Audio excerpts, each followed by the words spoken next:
வந்து நான் வேற ஒரு காரியத்துக்காக டாக்டர்கிட்ட போக வேண்டியது இருந்தது. அப்போ அந்த அந்த அதுக்கு போகிறதுக்கு அந்த ராத்திரி எனக்கு வந்து இந்த லெஃப்ட் கண்ணில் வந்து ஏதோ டார்ச் அடிக்கிற மாதிரி ஒரு ஒளி வந்தது.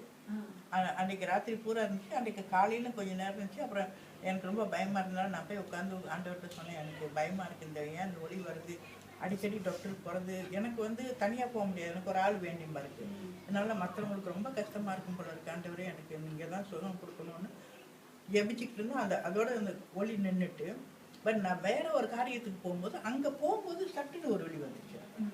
அப்போ டாக்டர்கிட்ட சொல்லலாமா இல்லை ஐமோது கொடுப்பாங்களா அப்படின்ட்டு சரின்னு சொல்லிட்டேன். சொன்னதும் அவங்க நான் போன ப்ராப்ளம் வந்து மெல்லாக சால்வ் பண்ணிடலாம், இது இமீடியட்லி செய்யணும், கண் பார்வை இல்லாமல் போகிறதுக்கும் சான்ஸ் இருக்குன்னு சொல்லி உடனே லெட்டர் கொடுத்து பெரிய ஆஸ்பத்திரிக்கு பக்கத்தில் மிஷன் ஹாஸ்பிட்டலுக்கு வந்து நாளைக்கே எமர்ஜென்சியில் அப்பாயின்மெண்ட் வச்சுட்டாங்க. இப்போ நேற்று நான் போக வேண்டியதை வச்சேன். அவங்க கணவர் கூடயும் பேரன் கூடயும் போய் டாக்டரை பார்க்க அவங்க ஒன்றும் ப்ராப்ளம் இல்லையே, இது ஒன்றும் பெரிய காரியம் இல்லை அப்படின்றாரு. ரொம்ப ஆச்சரியமா இருக்கு. ஒரு வெளியே பேப்பர் கொடுத்து நீங்க போகலான்னா இப்போ நம்ம எங்க போய் மருந்து எடுக்கணும்னு, மருந்தெல்லாம் இல்லைம்மா நீங்க சும்மா போகலாம் வீட்டுக்கு. உண்மையில பெரிய ஆச்சரியமா அவங்க சொன்னது இது பின்னா செய்யணும், இதுதான் அது அவசர காரியம், பார்வையே போயிடும்னு சொன்னாங்க. ஆனா டாக்டர் ஒன்றும் இல்லைன்னு சொல்றாரு. அவ்வளவு சோதிச்சாரு. அது இந்தியன் டாக்டர் வேற வேற பார்த்தாரு.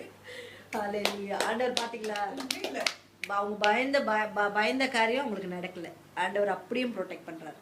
எஸ், அவர் நல்லவர். எஸ். நீங்க அங்கிள் உங்களுக்கு ஏதாவது இருக்கா? ஆண்டவர் இதுவரையில இங்க வைத்திருக்காரு, அதே ஒரு பெரிய பெரிய சாட்சி அதுதான். நீங்க கனவு கண்டேன், வீட்டு உள்ளெல்லாம் பல்லாம் இருந்துச்சு, வேலைக்கு பாதே இல்லை, அமெரிக்கா அவன் கடவுளுக்கு வேண்டிக்கிட்டான், பச்சை வச்சு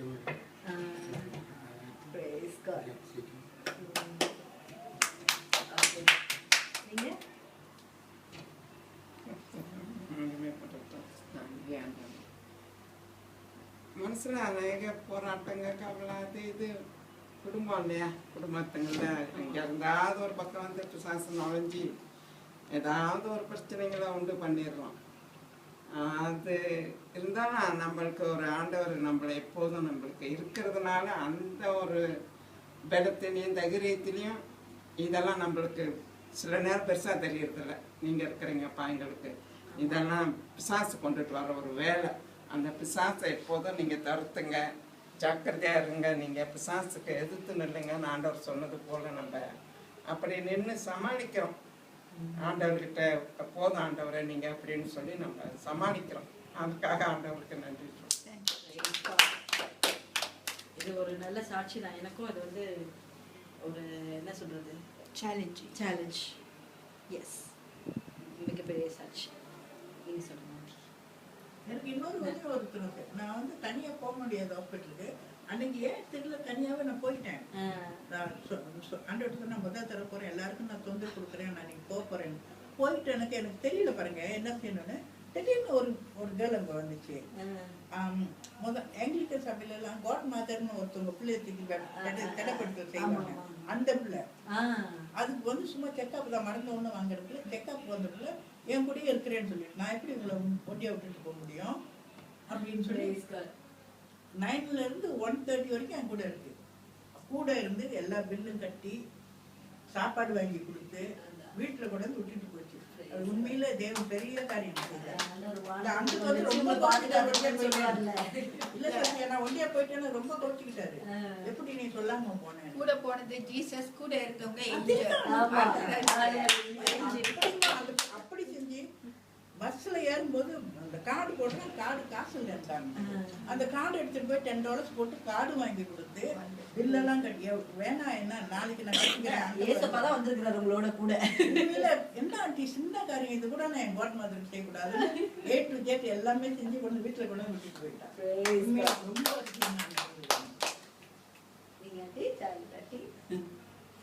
ஆண்டவருக்கு நன்றி செலுத்துறேன். போன மருந்து நான் சொன்னேன், எனக்கு காலையில் நல்ல ஆண்டவர் நேசிக்காரு, காலையில் வலியே இல்லை அப்படின்னு சொல்லி. ஆனால் சாத்தா ரொம்ப வெக்கப்படுத்துறதா வெக்கம் பார்த்துட்டே இருப்பான். அவன் போன வாரமே எனக்கு கால் வலியாக இருந்து அப்புறம் எப்படி திடீர்னு இந்த கால் எனக்கு நடக்கவே முடியாமல் பின்னாடி அப்படியே உட்காந்து அப்படியே இருக்குது. அப்புறம் மெடிசன் கூட சாப்பிட்டேன். அந்த மெடிசன் சாப்பிடக்கூடாதுன்னு மனசில் நினைச்சாலும் சாப்பிடணும் போது சாப்பிட்டேன். ஆனாலும் சரியில்லை. அப்புறம் இன்றைக்கும் நேற்றுக்கு அவரும் ஃபோன் பண்ணார். அவங்க எல்லோரும் கண்டிப்பாக வரணும்னு சொல்லிட்டு இந்த இருமனம் உள்ள வழியில் அந்த வசனம் மனசில் வருது. இருமனம் இருக்கவே கூடாது ஆண்டவரேன்னு சொல்லிட்டு அப்புறம் இன்றைக்கி எப்படி வந்துடணும். கால் நல்ல இதாக தான் இருந்தது எனக்கு இந்த கால். அப்புறம் அப்படியே நடந்து வந்துச்சுமே கால் வெளியே இல்லை. இப்போ வெளியே இல்லை. நீங்கள் நான் சொல்றேன். சரி நீங்கள் கடவுளோட கிருபியால ஜீசஸோட கிருபியால எப்படி இருந்தனோ இப்போ ரொம்ப சந்தோஷமா குடும்பத்தோட ரொம்ப சந்தோஷமா இருக்கு. வேலை இடத்துல என்னோட சூப்பர்வைசர் எல்லாம் சந்தோஷமா என்னை பார்க்கறதுக்கு ஒரு என்ன அதாவது கடவுளோட கிருபி தான். அதே சந்தோஷமா இருக்கு. ஸோ எல்லாரோட சாட்சியம் கேட்டாச்சு. இப்போ மெசேஜ் இல்லை ஆண்டி அவங்க நீங்கள் சார் சொல்லணும் நீங்கள். ஸோ எல்லாரும் கரங்களை தட்டி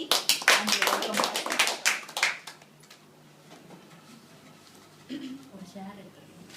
அந்த பெரிய சேர் கூட ஓகே தான் நினைக்கிறேன். இல்லை சும்மா கொஞ்சம் கிட்டக்க போட்டுக்கலாம். அப்போ தான் அவங்க பாடுறதெல்லாம் கேட்காங்க.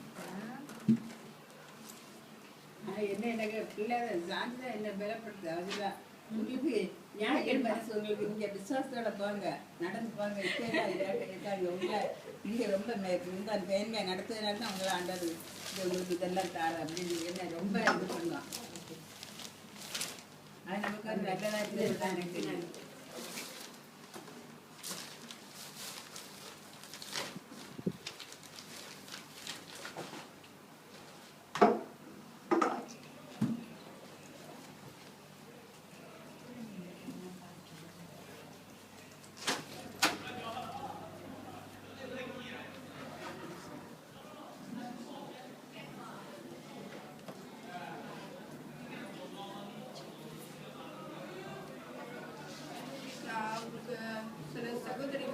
சொல்லியிருந்தேன் இந்த மாதிரி இன்னைக்கு செய்தி இருக்காது. ஆனால் நீங்கள்லாம் பேச போறீங்க. இப்போ நம்மளே பேசிட்டு இருக்கோம். அதாவது வேத வினா போட்டி மாதிரி ஒரு குயிஸ் மாதிரி. ஆனால் இது வந்து ஒரு உண்மையிலேயே குயிஸ்ன்னு சொல்கிறப்போ முன்னதாக தெரிவித்து ஒரு புஸ்தகத்தை எடுத்து அதை படித்து அதில் உள்ள அதெல்லாம் ஆயத்தப்படுத்திட்டு வர்றது அது வேற. இது வந்து பைபிள் யாரும் தொடக்கப்படுறது பைபிள் நான் வச்சிருக்கேன். இது வந்து அன்றாட நம்மளோட வாழ்க்கையில நம்மளோட சபை ஆராதனையில கலந்துகிட்டு இருக்கிறோம் இல்லையா? அந்த ஆராதனையில கலக்கிறப்போ அவர் நம்ம எத்தனையோ செய்தி கேட்டுருக்கிறோம். இந்த செய்தியெல்லாம் நம்ம எவ்வளவு தூரம் பதிஞ்சிருக்கு நம்ம மனசுல, இல்லை நினைவுபடுத்திருக்கோமா அப்படின்னு நம்மளே ஆராய்ஞ்சு பார்த்து சோதனை பண்ணிக்கிறதுக்கு இது ஒரு நல்ல வாய்ப்பு. அப்படி எனக்கு ஞாபகம் இல்லை, நான் மறந்துட்டேங்கிறதுல தவறே இல்லை. ஏன்னா இனிமேல் நீங்கள் முடிச்சுக்குவீங்க. ஓ இப்படிலாம் இடையில அது ஞாபகப்படுத்திக்கிட்டு இருக்குது. நம்மளோட வாழ்க்கைக்கு அது பிரயோஜனமாக இருக்கும். வேற ஒன்று இல்லை. இப்போ அவங்க சொன்னாங்க நான் கற்றுக்கொள் சந்தோஷமா இருக்கிறேன். அது ஒரு வசனம், அது அவங்க வாழ்க்கையில இருக்கு. அதை கேட்குறப்ப நமக்கு ஒரு உற்சாகமா இருக்கு. ஆமாம், நான் ஒரு சாட்சி சொல்லணும்னு சொல்லியிருந்தேன்ல. ஆமாம், 2 மாதமா உங்களோட நான் கலந்து கொள்ள முடியல. ஆனால் இன்னைக்கு ஆண்டவர் கிருபை செஞ்சு எனக்கு ரொம்ப மன திருப்தியா இருக்கு. மார்ச் ஏப்ரல் முழுவதிலும் நான் வந்து ஆண்டி சொன்னக்குள்ள போல 2 காலில் வலி வந்துச்சு. திடீர்னு லெஃப்ட் லெக் கொஞ்சம் வலி இருந்துச்சு. அப்புறம் இது என்ன செய்ய போகுது அப்படின்னு சொல்லிட்டு நான் வந்து அவ்வளோ சீரியஸாக எடுத்துக்கல. அப்புறம் ஒரு 2-3 நாள் கழிச்சு பார்க்குறப்ப ஒரே சூடு அந்த இடத்துல வலி. அப்புறம் ப்ரைவேட் டாக்டர் போய் பார்த்துட்டு அவர் சொன்னார் இன்ஃப்ளமேஷன் உள்ளார ஏதோ இன்ஃப்ளமேஷன் என்ன சொல்லுவாங்க, உள்ளார வலி இதெல்லாம் இருந்துச்சுன்னா அந்த மாதிரி சூடாக இருக்கும். ஸோ அந்த மாதிரி இருக்குது.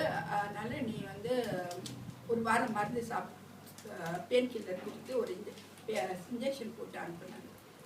அந்த ஒரு வாரம் முடியல. அந்த 3-4 நாளுக்குள்ள வலி அதிகமாகி இந்த தடவை என்னன்னா வெளியே போகிறப்ப கம்பு எடுத்துகிட்டு போவேன். ஒரு பேலன்ஸிங் வீட்டில் கம்பு பாய்க்கிறது இல்லை, இந்த சொந்தமாகவே நடந்து எல்லாம் வழி செய்யும். உட்கார்ந்தா எந்திரிக்க முடியாது, படுத்தா எந்திரிச்சு கால் கீழே வைக்க முடியல, காலெல்லாம்